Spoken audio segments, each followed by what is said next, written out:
C'est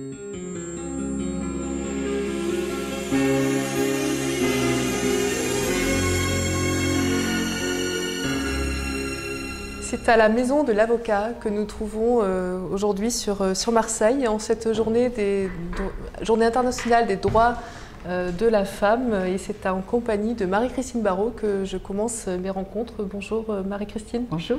Ravie de vous retrouver. Oui. Peu de temps après notre rencontre sur Pagnol. Quand on se dit à bientôt, on a raison. On se dit à bientôt.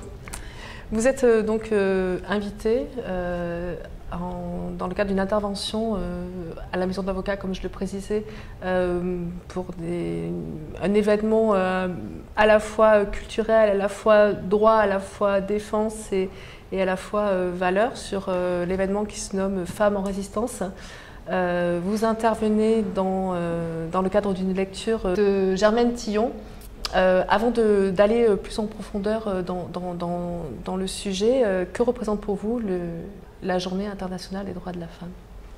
Ah, ça c'est une bonne question, parce que c'est très bien, hein, c'est très bien qu'elle existe, mais comme on a toujours envie de dire, alors les 364 autres jours de l'année, est-ce qu'ils sont les journées des hommes, des enfants, des animaux? Mais chaque fois qu'on peut mettre les femmes dans la lumière, je pense que c'est une bonne chose, parce que ça rappelle qu'il y a encore énormément de choses qui ne sont pas réglées, et surtout qu'on est dans une période où je trouve qu'on régresse énormément.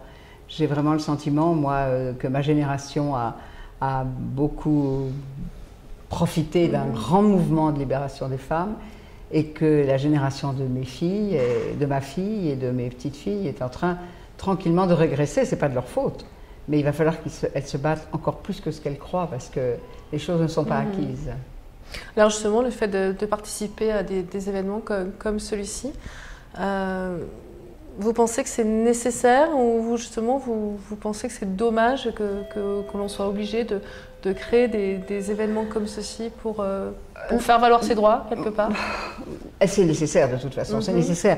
Et puis, c'est pas dommage. Alors, effectivement, ce qui serait merveilleux, c'est d'imaginer un jour un monde dans lequel il n'y aurait plus besoin d'avoir la journée des droits des femmes, que ce soit tellement acquis qu'il n'y ait plus besoin de s'en préoccuper. Mais ça, on ne va pas le voir, ni vous, ni moi sûrement pas, vous non plus. Donc, c'est pas la peine d'avoir des regrets idiots et stériles.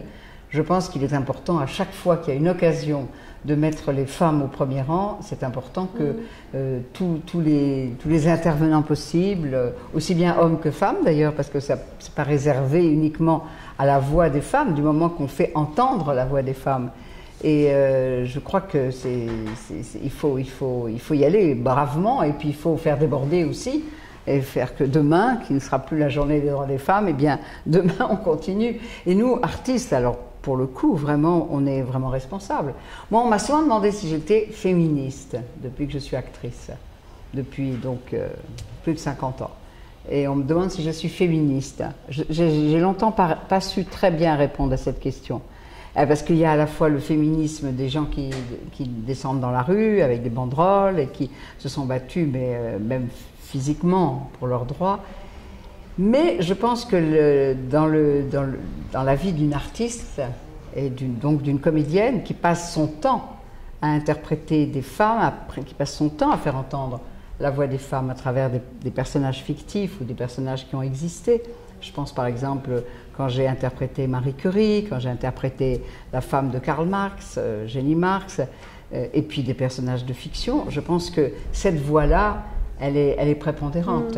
Je veux dire que tous les choix qu'une actrice peut faire dans sa vie peuvent être déterminants par rapport aux droits des femmes. Soit qu'on dénonce quelque chose en jouant même des personnages qui pensent le contraire de ce que je pense, par exemple, mais qui le dénoncent, soit qui jouent des personnages qui font avancer les choses. On a la chance, le plus difficile dans notre existence, dans notre vie d'aujourd'hui, c'est de se faire entendre. Et nous, on a la chance, la preuve, vous m'interviewez. Je viens faire une lecture ici, je suis immédiatement, vous me redonnez en plus la parole. Et alors, justement, pardon, je vous coupe, Marie-Christine, mais alors, est-ce que ces rencontres avec ces œuvres, ces lectures, j'ai envie de dire, avec ces femmes qui ont fait passer des messages, ont eu une influence pour vous, Marie-Christine, personnellement en tant que femme? Elles me nourrissent, ces rencontres. Avant même de nourrir le lien que j'entretiens avec un public et cette voix que j'essaye de transmettre, elles me nourrissent. Moi, je passe ma vie, j'ai une chance folle, je veux dire, comme beaucoup d'artistes, et je trouve que j'ai une chance folle de faire le métier que je fais. C'est un métier où constamment je suis obligée de me positionner par rapport aux grands mouvements de la vie, aux sentiments, aux croyances, à la foi que j'ai dans les femmes. Et je continue à penser en vieillissant que les femmes sont vraiment des êtres humains courageux, qui entreprennent. En vieillissant, je m'aperçois que les femmes vieillissent la plupart du temps mieux que les hommes. Elles continuent à avoir la pêche, envie de faire des choses, la curiosité, que souvent les hommes n'ont plus à partir d'un certain âge. Je suis amoureuse des femmes, à la fois par mon travail, par les rencontres que j'ai avec les auteurs, avec les grands personnages féminins, et puis par mes rencontres aussi avec les femmes de tous les jours, qui sont les héroïnes de la vie. Alors ce livre, ces lectures, est-ce que vous pouvez... Alors cette lecture que je vais faire tout à l'heure, c'est un livre qui s'appelle Déjeuner chez Germaine Tillon. Et c'est un livre qui a été écrit par une femme qui s'appelle Ariane Laroux. Ariane, elle est peintre. À l'origine, elle est peintre, et c'est d'ailleurs elle qui a peint, entre autres, ce portrait. Et il y a plein de portraits à l'intérieur du livre. Et elle a l'habitude de rencontrer des grandes figures et pour les peindre, et en même temps d'avoir des entretiens avec eux qui peuvent s'échelonner. Là, ça s'échelonne sur presque 20 ans. Et donc, il y a à la fois ce qui s'est dit, et puis il y a les peintures. Et Germaine Tillon, bon, alors je le dis puisque je suis là pour le dire, Germaine Tillon est une immense femme qui est morte en 2008, qui a été une grande résistante, et avant d'être résistante, elle était ethnologue, elle a toujours été ethnologue d'ailleurs, elle a continué sa vie d'ethnologue après la résistance, après la déportation.